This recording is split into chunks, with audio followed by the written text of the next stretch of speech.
Welcome to SVG-TV's news for Wednesday, September 25th, 2024. I'm Triska Campbell with the details. Stayover arrivals for St. Vincent and the Grenadines have increased by 30% in the first half of the year compared to the same period in 2023.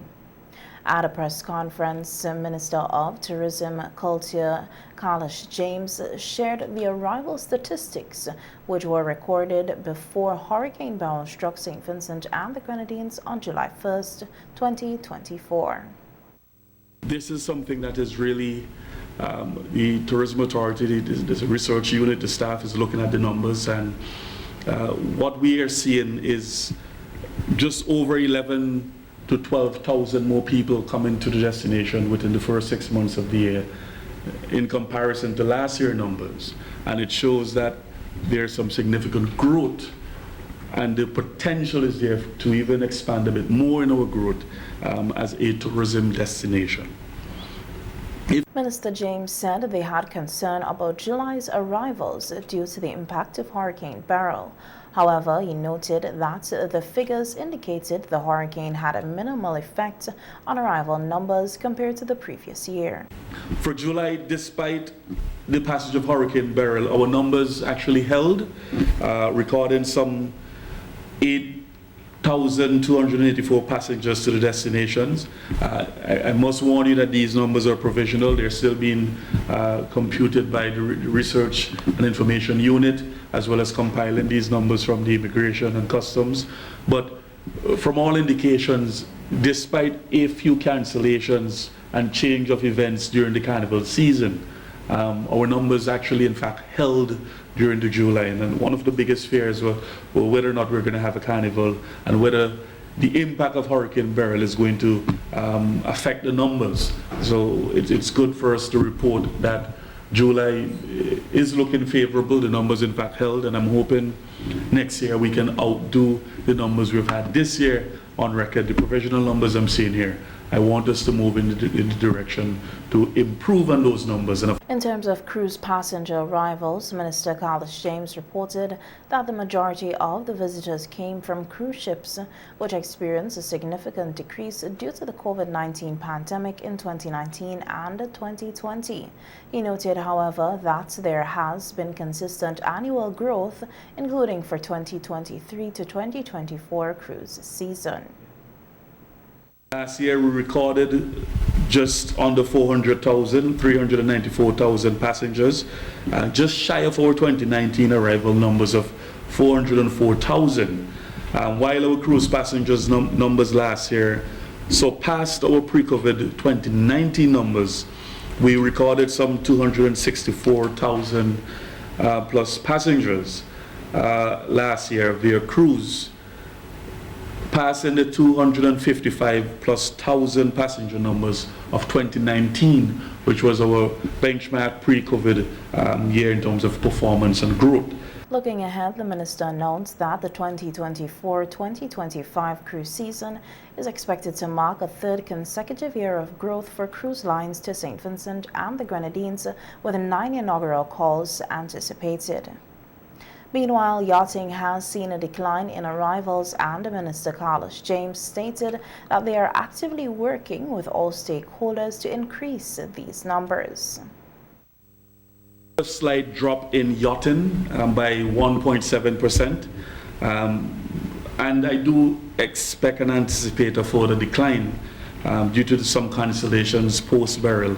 However, we do intend to ramp up our marketing and support to our partners within the yachting sector, and of course in a few weeks we are hoping to dispatch a team to Martinique, where a lot of the charter companies are coming from. And very early after the devastation of Beryl, I got phone calls from the companies out of Martinique that there are cancellations, and persons were wondering, whether or not how severely damaged and impacted the Grenadines were in particular, and St. Vincent generally.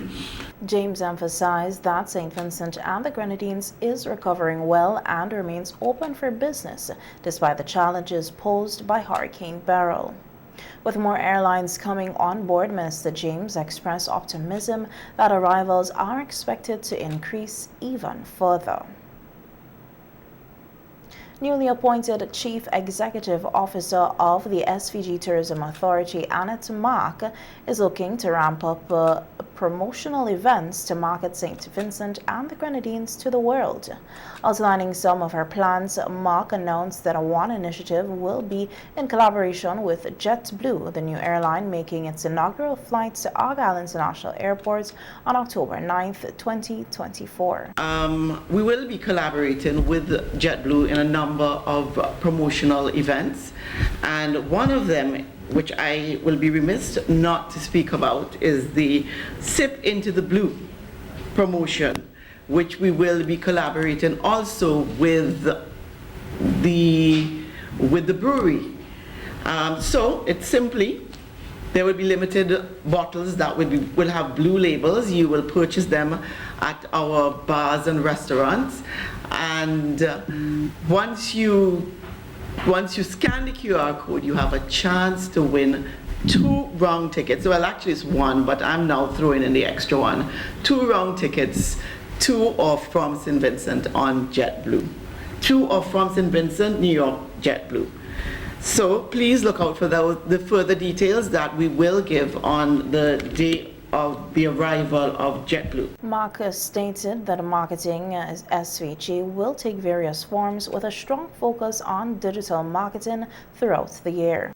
We also want to make sure that we extend our on-off tourism season, and this is with the number of hotels that have opened. There's no reason why we cannot do this. We have an international airport, and now we have many other flights that are coming to St. Vincent and the Grenadines. We will launch this digital marketing campaign in due course. While we focus on our digital campaign, this will allow us, of course, as I said, make our destination competitive. We will be able to provide greater reach with the digital campaign, and of course we'll be able to monitor our results, and of course be able, as I said, target our marketing. We will also be strengthening the research and marketing department, and with new staff and the collaboration with the joining of the both units, they will report to one head. We will also add what is called a visitor experience unit to our portfolio. Additionally, several changes have reportedly been made to the staff at the SVG Tourism Authority to enhance operational effectiveness. The National Independence Committee has organized a full schedule of activities for October in observance of the country's 45th independence celebrations. Member of the Independence Committee, Ellsworth Roberts, stated that they have catered to all categories of people. The first activity will be held on Tuesday, October 1st, followed by the Miss SVG Pageant 2024. First of all, this year's celebration being held under the theme Togetherness, Prosperity and Perseverance. On Tuesday the 4th, we'll have a flag raising ceremony at the cruise ship terminal on the lawn. And then on Saturday the 5th, we have Miss SVG Pageant. Of course, Javier will be here to share some much details on that activity. On Sunday the 6th, there'll be a craft market at the Paradise Beach Hotel. On Wednesday the 9th, a big welcome event, of course, for the commencement of JetBlue flights to St. Vincent and the Grenadines. On Thursday the 10th, there will be a Vinci Heat soccer match at the Annisvale playing field. Thursday the 10th, on Thursday the 10th also, they'll have the commencement of a series of activities called Jam 45. This is an activity being organized by the Independence Committee, and the first will be held at the cruise ship terminal. This is basically an event where practitioners, cultural artists and so forth will be showcasing their talent. It's basically live entertainment, and it will be a free event. The Independence Committee has incorporated a number of other activities into the calendar of events for the month, including the Best Village competition. We have the judging of the Best Village competition. Forms are available online and also at the Department of Culture and at the CDC office. The deadline for submission is the 6th of October. On Wednesday the 23rd, the Ministry of Sports again will be having another sporting activity in Layu. This would include football, netball, and volleyball. Wednesday the 23rd, commencement of the ComSports Masters T20 soccer tournament. This tournament usually attracts some regional teams from St. Lucia, Barbados, and so forth. Sunday 27th, the main event, of course, being the Independence Parade at Victoria Park. And the police have promised an entertaining parade. And they are basically preparing right now to do so with a number of rehearsals and so forth, so that you will have something very entertaining on the day of October 27th at the Victoria Park. Of course, as usual, the Madongo Festival will be held this year at Rabaka on Sunday the 27th. And then on Monday the 28th, the finals of the ComSport T20 Masters Tournament that I mentioned earlier. The Royal St. Vincent and the Grenadines Police Force has launched an investigation into a traffic collision involving multiple vehicles that occurred along the Stony Grounds main road at approximately 7:15 a.m. this morning. The RSVG Police Force says preliminary reports indicate that several vehicles were involved in the collision, with one minivan sustaining extensive damage. Several passengers were injured in the incident, with one individual currently in critical condition and receiving medical treatment at the Milton Cato Memorial Hospital. There have been no reports of fatalities.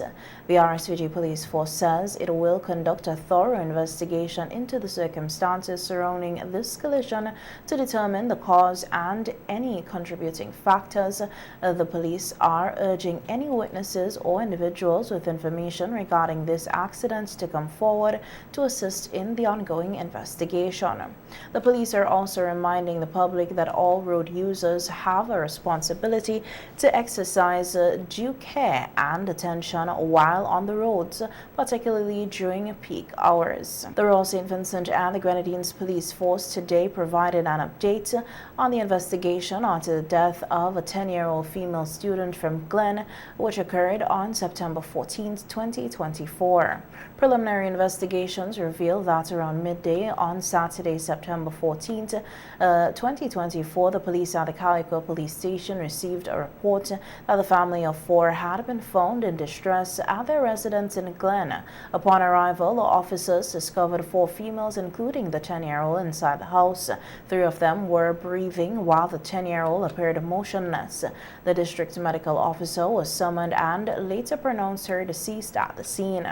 The RSVG-PF today said a post-mortem examination has determined the cause of death was anoxia due to an occurrence of diffuse alveolar damage, or ARDS, in both lungs.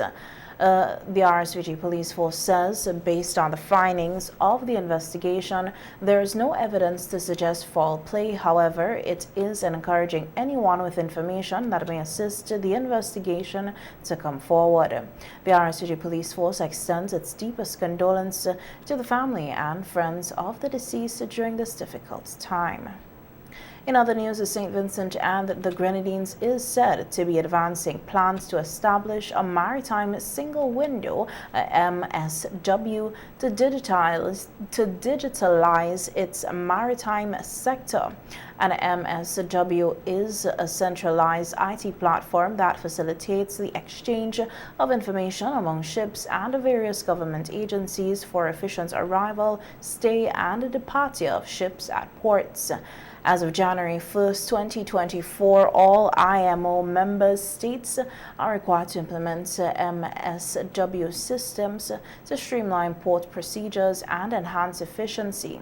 St. Vincent and the Grenadines, along with four other Eastern Caribbean states, St. Lucia, Dominica, Grenada, and St. Kitts and Nevis, are setting up MSWs with support from the IMO, the Organization of the Eastern Caribbean States, the OECS Commission, and the government of Antigua and Barbuda. A news release from the OECS Communication Unit says a team of experts completed the needs assessment missions in each country to review current port clearance procedures. The mission in St. Vincent and the Grenadines, which ran from September 16th to the 19th, included a workshop with regulatory agencies and meetings with high-level officials and stakeholders organized and facilitated by the Maritime Administration at the Ministry of National Security.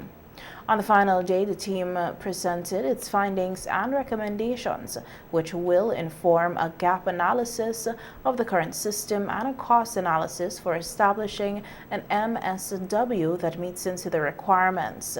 The news release says this needs assessment mission was a third in the series, following St. Lucia and St. Kitts and Nevis in August.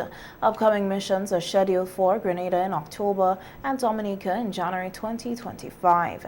The MSW systems of all OECS member states will be connected to the regional repertory of the Caribbean Community Implementation Agency on Crime and Security, a Joint Region Communications Center. MoneyGram today announced that all systems are back up and running. In a news release earlier this week, the money transfer service said it has been experiencing a network outage that affected connectivity to a number of systems, resulting in irregular access since September 20th. The company said it took necessary precaution to ensure its service was fully restored and apologized to its customers for any inconvenience caused during the downtime.